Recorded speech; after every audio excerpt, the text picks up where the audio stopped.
जर्द चंबेले के फूल को पैस कर शहद में मक्किस करके सुबह नाश्ते से पहले इस्तेमाल करें। ये दिमाग को तक़वियत देता है और नींद को बेहतर करता है।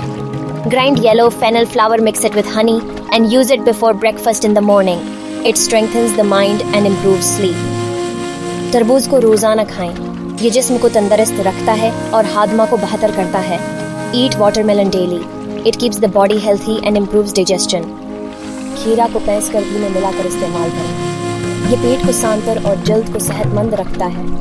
Grind cucumber and mix it with curd and use it. It keeps the stomach healthy and the skin healthy.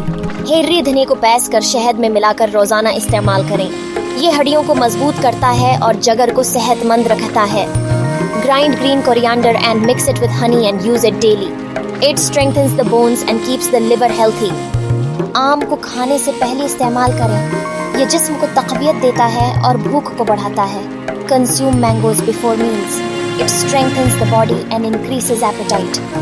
धनिया के बीजों को पैस कर दूध में मिक्स करके रात को इस्तेमाल करें। ये फेफड़ों को सेहतमंद रखता है और नफ्सियाती तनाव को कम करता है। Grind coriander seeds and mix them in milk and use them at night. It keeps the lungs healthy and reduces psychological stress.